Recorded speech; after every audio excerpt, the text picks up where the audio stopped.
Hi, my name is Laura. I'm a learning artist. I don't think I know it all, and I don't think I'll ever learn it all. I hope that you will want to follow my journey, and I'll do my best to learn with you and to teach you whatever I know. If you hear funny little noises here and there, it's because I have a little pug dog, and she's a mess. She thinks she's the guard dog. She's really cute, and I really love her. And so there's not much choice. She's my partner in crime. So right now I have some Daniel Smith, and I also have some Holbein. These are artist quality colors. They're not student grade, which have less pigments in them. These are nice and strong. The number that's right here, in this case 284, 640, 037. This is a Daniel Smith color. It's a duochrome, so this has mica in it. All of the Daniel Smith colors that I've ran into so far start with 284. So I pretty much eliminate that number. And I know that all mica Daniel Smith colors start with 640. The number that really matters to me is the 037. So right here on my little full pan, because this is a full pan, this is a half pan. You can buy these in packages. And what I do is I put the number on there, the 037. And I mostly use Daniel Smith, although I do have some Sminky. And I also have some Holbein. And I will have fairly soon some White Nights. This is what I use for my tins. I have 3 of them right now. I have a black one. I have a pink one, which is really pretty to me. My daughter Yuvia does not like pink, but I do, so that's what matters right now. Anyway, all of these have numbers here, written here on in each pan. If I get this one out, for example, this is 045. I know that permanent marker is not really permanent, so I'm gonna watch over them, and if they start getting you know, blurred or something, I'm gonna go ahead and put the number back on there again. I'm not that great yet at recognizing my colors, so you know, it is what it is. Anyway, you have to be really careful when you take the lid off of these. Sometimes they have air in them and they're under pressure. Not always. In this case, it was not. Thank God. Sometimes you'll get this huge burst, and you really, you know, want to be careful because, you know, these are valuable. One tube can cost up to $20 or more, and most of my tubes, though, are not, you know, they're not too on the high end anyway, and I can fill up a pan, I think, 3 or 4 times with one tube. And so I'm real careful with my tubes. I make sure I put my caps on really securely, like I just did there. It did not run all over the place. And I try to you know, to make it flatten out a little bit. Coco, go on. You're always like under me. I get tired of that.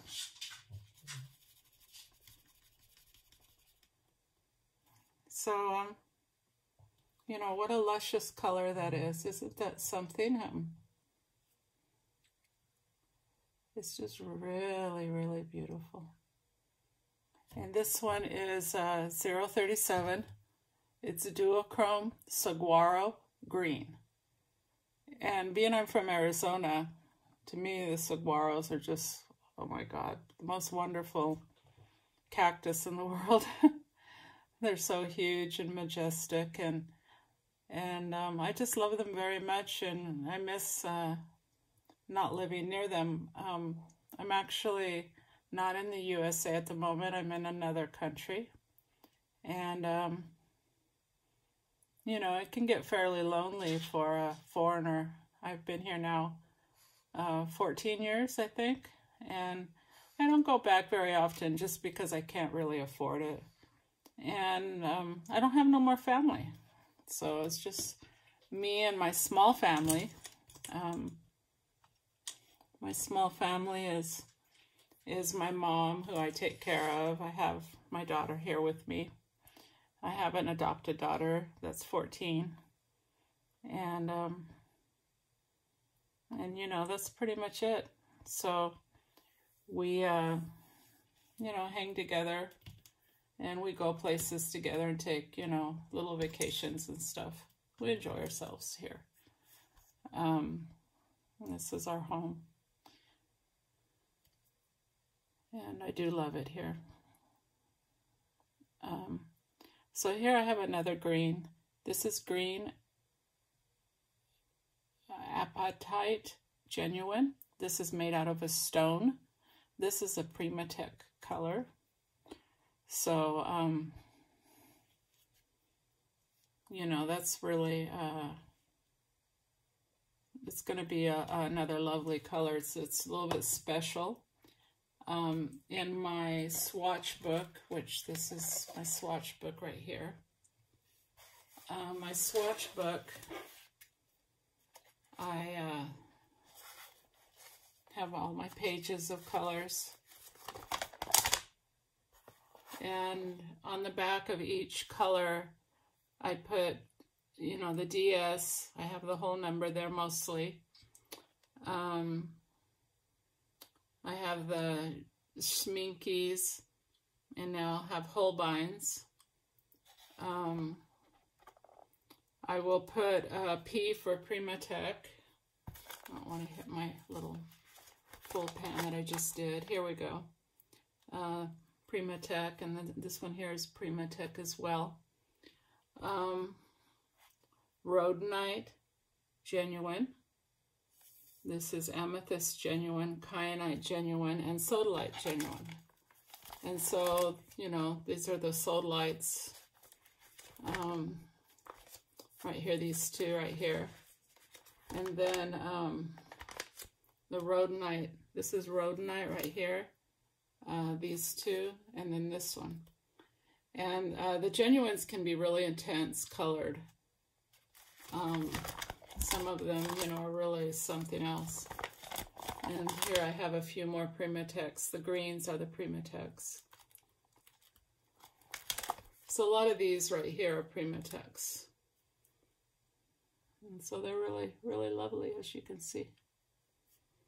So this is my swatch book, and I make a little square for each color. I have them right here, and I swatch them. And this is a watercolor paper that I've cut out to shape to fit inside of these slide sheets. That way, if I ever want to work with a limited palette, I can take out, you know, whatever colors I want to use, 3 of them, for example, like, you know, and then I know which ones I'm using, and I can put them back in. So on to the next. This is 197. This is a regular color, even though it's a Primatech. So I'll put 197 right here.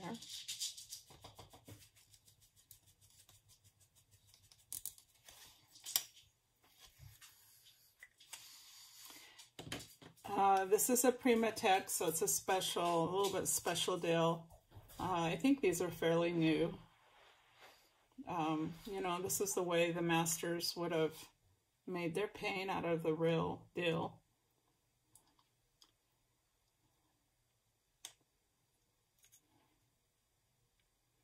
And these will shrink down as they dry out. Wow, it's really a dark color. This will be really a nice mixing green, I'm sure. Okay, got the lid back on it very well. I'm going to move these down a little bit. I'm a real sucker for pinks, as you can tell, and purples. And I also am very particular to any kind of green. This is really a deep green. It's a apatite, genuine. Apatite, genuine. Coco, you sound awful. She thinks she has a flea. Oh my God. Anyway, it's the deal. It's just what I got. Little did I know when I got a little dog. I didn't get her for me. I got her from my mom. She picked me, so it's like now she's my dog. And she's stuck to my side always. And she does not want no one else. And I guess she knows I love her. This is 174. And this is Imperial Purple. Oops. 174. So these little pans will shrink down quite a bit after they dry out. As you can see, these are like half full mostly. Some tend to keep their volume better than others. It's you just don't really know how it's going to work. And some colors are way more creamy when they come out of the tube. They tend to lay flat very easily, while others, you know, I've been using these obviously too, but like this kept its texture that came out, and it's, you know, it's dry already. This is dry too, so these are dry. They feel a little bit, you know, damp, but they're not really. It's, you know, completely dry. So you don't have to worry about it. It's best, if you can, to leave them out somewhere where they can dry easily. I'm having really good luck with these tubes. None of it exploded. I really had some big messes that have happened. This purple is really going to be gorgeous, I can already tell. And I try to get really good into the corners. Wow, it's a real deep purple. I press on the sides to make it go back into the tube. That helps keep pressure off later on when I open it up again, I think. I've never gotten to the point of refilling my pans yet. I'm sure some people do, but that's not been my... And there's the Imperial Purple. It's really dark. And I will swatch these too. Now we're going on to the Holbein. I bought a dot card. I don't know if everybody knows what that is by any chance. But this is the dot card for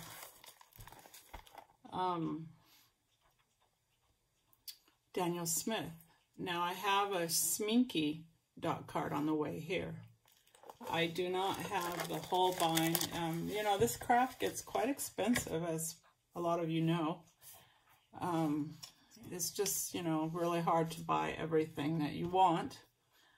You know, I have 3 pans right now, and they're good sized pans. Oh, and they're Meeden. I buy them from China.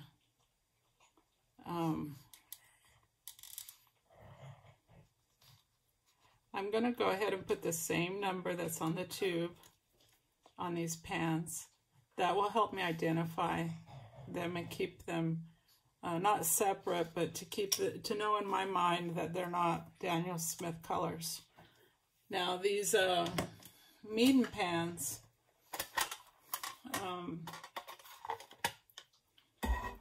they hold a lot of paint. These are all full pans. There's 2, 4, 6, 7. 7 times 4, 28. 28 full pans in here. I have them in order as much as I can anyway. And I'm a little bit careful. Well, I'm quite a bit careful. It's quite an investment. If I ever lost these 3 pans, I think I would probably just sit down and cry. Wouldn't that be awful to lose your watercolors, especially when you know what kind of investment you have in them. Oh, this is lovely, lovely green. Really pretty. This is called leaf green. Very creamy. Oh, nice. Oh yeah, very pretty. And again, I press the sides to make the paint go in. Now, I like the lids to these much better than I do the Daniel Smith. This is a full-size lid. It's easy to hold onto. It screws on very easily, too. There's quite a difference between one lid and the other. The lid is much taller. You know, these kind of things make a difference. You can tell they really care about their customers. I really like these Holbein. The color is just so lovely. Look at that. Wow. Isn't that beautiful? It's just so beautiful. So we'll see next what this pink is like. Let's see, this pink is shell pink. Ooh, sounds nice. Probably bought it because of the name too, which isn't really that smart. This is 226.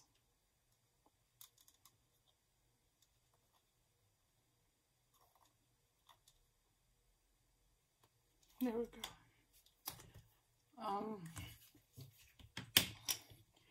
I also have some gouache. Gouache is the, ooh, lovely, is the opaque version of watercolor. It's not transparent, it's more opaque.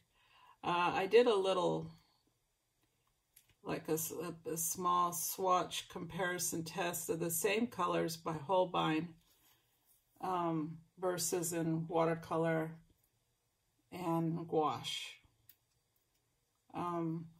The reason why I bought some gouache is because I know I'm gonna like them. Isn't that the most beautiful color? Oh my God, I'm just falling in love with the Holbein. I'm sure I particularly like these colors. I'm already like totally in love with those two. Oh my God, I can already think of things to do with them. And I'm not really that great of an artist. Not yet. I plan on being pretty good. I mean, I've got some skills and I do have some talent. I know that. Not that I'm trying to, you know, think all that of myself. But all my life I've done art. And I've never tried to make a living doing art or anything like that. But, you know, if I had been able to practice more, that could have been a possibility, I think. I think I would have enough talent for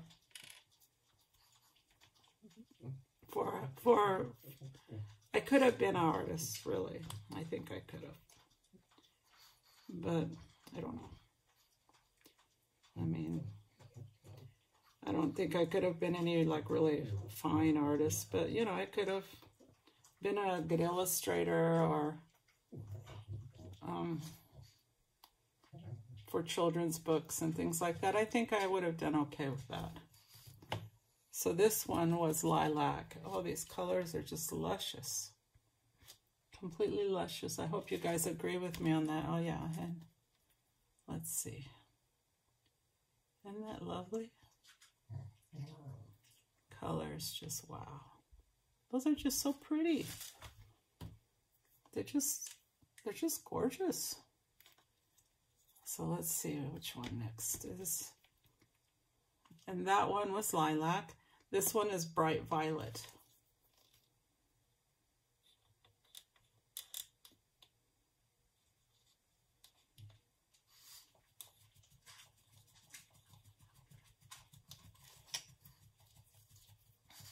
I live on a ranch. I live on acreage. So my poor little delicate skinned pug dog seems to get eaten up by bugs. And yes, we do have bugs. I give her a monthly treatment. We bathe her. We do all kinds of things to try to help her out. But she's just really got delicate skin, and there's not a lot I can do about it. I mean, I really have tried. It really makes me feel bad that she suffers so much from being itchy.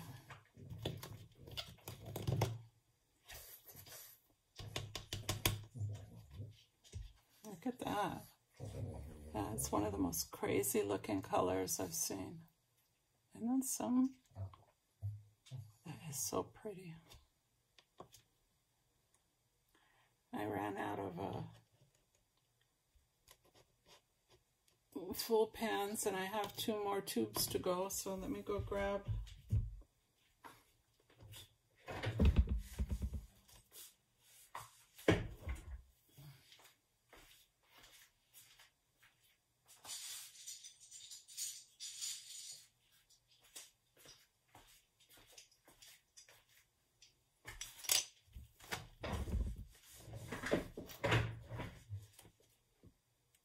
And I'm sorry that I moved my my little camera guy. This is the first time I've filmed with this, and I don't know how it's gonna look or how it's gonna sound or anything. So we'll see here in a minute what I think.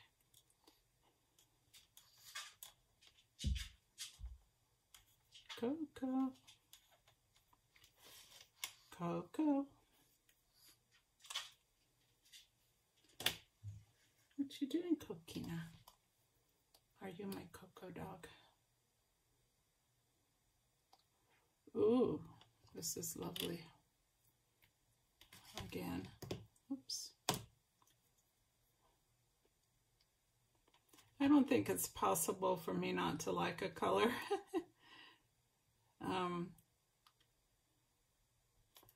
When I was a child, I took oil painting classes at our community center in Westminster, California. I was born in Arizona, and I was 7 years old, and I still have my paintings that I did back then, and there was no exciting colors back then, really, and it seemed to me as a child, all they wanted us to have was burnt sienna and these brown, drabby colors. I would have went bonkers had we had these kind of colors, I think. I think it's pretty neat that I still have my paintings. That was thanks to my brother. He ran into them and brought them to me down here. which was very nice of him to do. I thought that was very nice. Ooh, this one's another one of those really nice colors.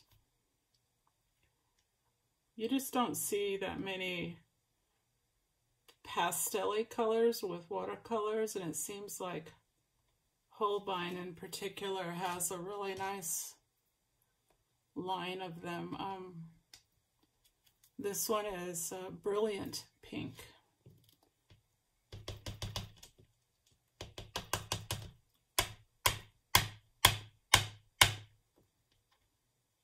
I have quite a blob on the top of this one. Okay, yeah, it went down. It's because it's so creamy and liquidy, look. I'm sure this will probably shrink quite a bit. Comparing it to the shell pink, they're really two different, completely different colors. Very, very nice. So there we go. So I now have 2, 4, 6, 8, 9 new pans to add into my tins. I have one tin that I'm trying to reserve for the duochromes. These all up here are duochromes right here. And these are the continuation of my other 2 tins. I have another tin on the way here. It's a dark blue one. So each tin will be a different color. I hope you guys enjoyed listening to me ramble. And I hope you like seeing me fill up my little pans. And next I will be letting them dry, and then we'll be putting them into their little tins, and I'll swatch them. Thank you. Good night.